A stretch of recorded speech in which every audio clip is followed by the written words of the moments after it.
हमारी सरकार का तीसरा टर्म दूर नहीं है।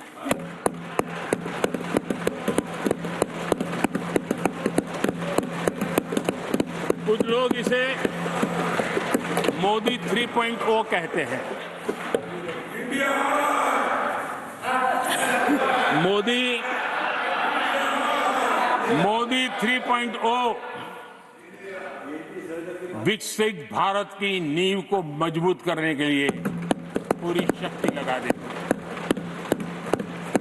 आदरणीय सभापति जी, अगले 5 साल में भारत में डॉक्टरी की संख्या पहले की तुलना में अनेक गुना बढ़ेगी। मेडिकल कॉलेजों की संख्या बढ़ेगी। इस देश में इलाज बहुत सस्ता और सुलभ हो जाएगा। आदरणीय सभापति जी, अगले 5 साल में हर गरीब के घर में नल से जल का कनेक्शन होगा। आदरणीय सभापति जी, आने वाले 5 साल में उन गरीब को पीएम आवास जो देने हैं, एक भी वंचित नहीं रहे, इसका पक्का ख्याल रखा जाएगा। अगले 5 साल सोलर पावर से बिजली बिल जीरो। देश के कितने नागरिकों, करोड़ों नागरिकों को बिजली बिल जीरो। और ठीक अगर आयोजन करेंगे तो अपने घर पर बिजली बना करके बेच करके कमाई कर पाएंगे। ये अगले 5 साल का कार्यक्रम है। आदरणीय सभापति जी, अगले 5 साल देश में पाइप से गैस के कनेक्शन पूरे देश में नेटवर्क बनाने का भरपूर प्रयास किया जाएगा। सभापति जी, आने वाले 5 साल हमारी युवा शक्ति का दम पूरी दुनिया देखेगी। आप देखना आदरणीय सभापति जी, हमारे युवा स्टार्टअप्स, युवाओं के यूनिकॉर्न, इसकी संख्या लाखों में होने वाली है। और इतना ही नहीं, टियर 2, टियर 3 सिटी नए स्टार्टअप से उसकी एक नई पहचान के साथ उभरने वाला है। ये मैं 5 साल का चित्र मेरे सामने देख रहा हूं। आदरणीय सभापति जी, रिसर्च फंडिंग, उसकी वृद्धि का प्रभाव आप देखना। पिछले 7 दशक में जितने पेटेंट नहीं हुए हैं, उतने रिकॉर्ड पेटेंट फाइल होने का दिन आने वाले 5 साल में मैं देख रहा हूं। आदरणीय सभापति जी, आज मेरे मध्यम वर्ग के लाखों बच्चे विदेशों में पढ़ने के लिए चले जाते हैं। मैं वो स्थिति लाना चाहता हूं कि मेरे बच्चों के लाखों रुपए बच जाएं, मेरे देश के मध्यम वर्ग के सपने पूरे हो, बेस्ट यूनिवर्सिटी मेरे देश में हो, उच्चतम शिक्षा उनको मेरे देश में मिले और मेरे बच्चों का, उनके परिवार का पैसा बचे। उसलिए मैं कह रहा, आदरणीय सभापति जी, आने वाले 5 साल आप देख रहा, कोई भी इंटरनेशनल खेल की कंपटीशन ऐसी नहीं होगी जिसमें भारत का झंडे हर जगह बनना था। मैं देखने वाला हूं 5 साल खेल जगत के अंदर दुनिया में भारत के युवा की शक्ति की पहचान देने। आदरणीय सभापति जी, आने वाले 5 साल में भारत का पब्लिक ट्रांसपोर्ट पूरी तरह ट्रांसफॉर्म होने वाला है। अगले 5 साल में गरीब और मिडिल क्लास को तेल और शानदार यात्रा की सुविधाएं बहुत आसानी से मिलने वाली है, तेज मिलने वाली है, पूरी ताकत से व्यवस्था होने वाली है। अगले 5 साल में देश बुलेट ट्रेन भी देखेगा और देश वंदे भारत ट्रेन का विस्तार भी देखेगा। आदरणीय सभापति जी, अगले 5 साल में आत्मनिर्भर भारत का अभियान नई ऊंचाई पर होगा। देश हर क्षेत्र में आत्मनिर्भर होता नजर आएगा। आदरणीय सभापति जी, आने वाले 5 साल में मेड इन इंडिया सेमीकंडक्टर दुनिया में हमारी गूंज होगी। इलेक्ट्रॉनिक हर गुड्स में वो चीप होगी जिसमें किसी न किसी भारतीय का पसीना होगा। आदरणीय साहब, दुनिया के इलेक्ट्रॉनिक बाजार में एक नई गति का सामर्थ्य आने वाले 5 साल में देश देखेगा। आदरणीय सभापति जी, आज देश लाखों करोड़ रुपए का तेल इंपोर्ट करता है। अपनी ऊर्जा जरूरतों के लिए हम ज्यादा से ज्यादा आत्मनिर्भर बनने की दिशा में काम करेंगे और मुझे विश्वास है हम ऊर्जा जरूरतों पर जो डिपेंडेंसी है वो कम करने में सफल होंगे। इसे इतना ही नहीं, आदरणीय सभापति जी, ग्रीन हाइड्रोजन अभियान, हम दुनिया के बाजार को लालायित करने की दिशा में आगे बढ़ रहे हैं। हमारा ग्रीन हाइड्रोजन ऊर्जा जरूरतों को पूरा करने का सामर्थ्य रहेगा। इथेनॉल की दुनिया में हम तेजी से आगे बढ़ रहे हैं। हम 20% का लक्ष्य प्राप्त करके हमारे लोगों को ट्रांसपोर्टेशन में सस्ता मिले, इसकी व्यवस्था होगी। आदरणीय सभापति जी, जब मैं 20% इथेनॉल की बात करता हूं, उसका सीधा लाभ मेरे देश के किसानों को होने वाला है। किसानों की नई बचत मिलने वाली है। देश के हजारों करोड़ रुपए आज खाद्य तेल, हम कृषि प्रधान देश तो कहते हैं, लेकिन आज भी हजारों करोड़ रुपयों का खाने का तेल हमें बाहर से लाना पड़ रहा है। हमारा देश के किसानों पर मुझे भरोसा है और मुझे पक्का भी, जो नीतियों को लेकर के हम चलते हैं, एडिबल ऑयल में मेरा देश बहुत एक आत्मनिर्भर 5 साल में हो जाएगा और जो पैसा बचेगा मेरे देश के किसान की जेब में जाएगा, जो आज विदेश के बाजार में जाता है। आदरणीय सभापति जी, केमिकल की खेती के कारण हमारी धरती माँ को बहुत नुकसान हो रहा है।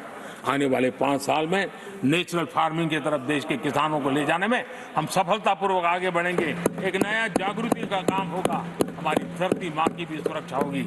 आदरणीय सभापति जी, नेचुरल फार्मिंग बढ़ने से दुनिया के बाजार में भी हमारे उत्पादों की ताकत बढ़ने वाली है। आदरणीय सभापति जी, यूएन के माध्यम से मैंने मिलेट का अभियान चलाया। श्री अन्न तक के राते आज हमने उसकी पहचान दी है।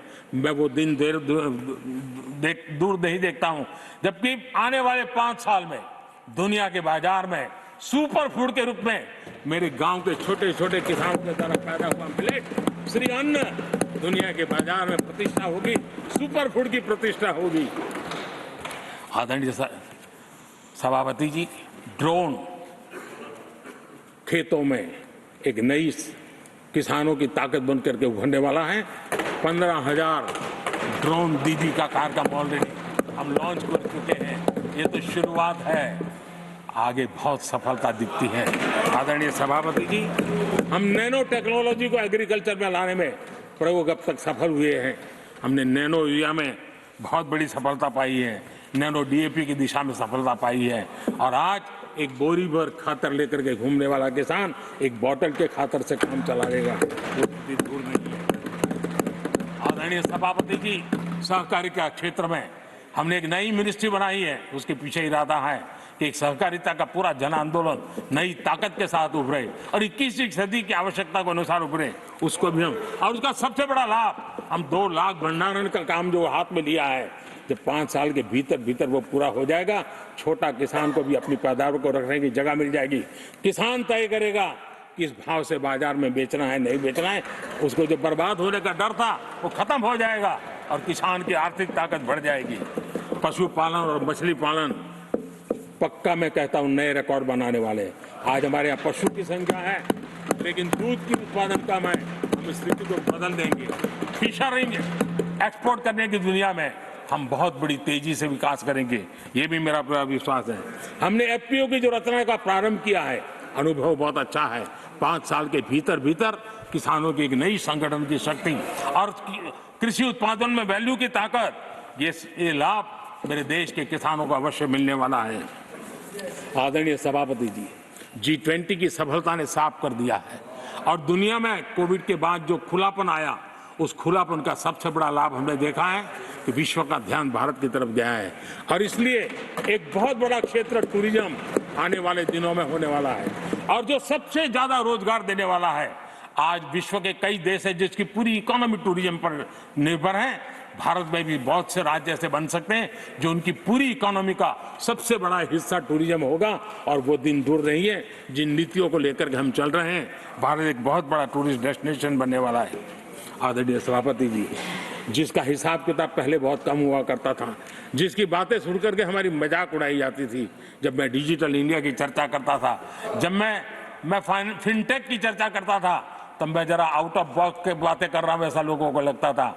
आउटडेटेड सोच वालों के लिए सामर्थ्य का अभाव था। लेकिन मैं पूरा विश्वास से कहता हूं आदरणीय सभापति जी, आने वाले 5 वर्ष डिजिटल इकोनॉमी की दुनिया में भारत का डंका बजने वाला है। भारत एक नई शक्ति है और डिजिटल व्यवस्थाएं भारत के सामर्थ्य को बढ़ाने वाली है। विश्व मानता है कि एआई का सबसे ज्यादा उपयोग कोई करने का सामर्थ्य किसी देश में होगा तो हिंदुस्तान में होगा। लेटेस्ट से लेटेस्ट टेक्नोलॉजी का उपयोग मेरा देश करेगा। आदरणीय सभापति जी, स्पेस की दुनिया में भारत का नाम रोशन हो रहा है। हमारे वैज्ञानिकों का पराक्रम नजर आने वाला और आने वाले 5 साल का जो कार्यक्रम है ना, मैं आज उसको शब्दों में बयान नहीं करना चाहता हूं, लेकिन विश्व को अचंभित करने की दिशा में हमारे वैज्ञानिक स्पेस की दुनिया में भारत को ले जाएंगे, ये मेरा पक्का विश्वास है।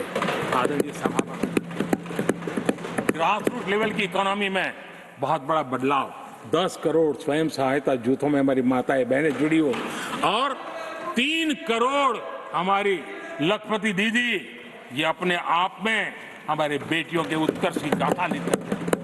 आदरणीय सभापति जी, ऐसे अनेक विविध क्षेत्र हैं जिस क्षेत्र में मैं साफ देख रहा हूं आने वाले 5 साल भारत, कभी हम सुना करते थे स्वर्णिम युग था, मुझे वो दिन दूर नहीं दिखते जब 5 साल में वो मजबूत नींव आएगी और 2047 तक पहुंचते पहुंचते ये देश उस स्वर्णिम युग को फिर से जीने लगेगा। इस विश्वास के साथ आदरणीय सभापति जी, विकसित भारत ये शब्दों का खेल नहीं है, ये हमारा कमिटमेंट है और इसके लिए हम समर्पित भाव से, हमारी हर सांस उस काम के लिए है, हमारी हर पल उस काम के लिए है, हमारी हर सोच उस काम के लिए समर्पित है। उसी एक भावना के साथ हम चले हैं, चल रहे हैं, चलते रहेंगे और देश आगे बढ़ता रहेगा, ये मैं आपको विश्वास दूंगा।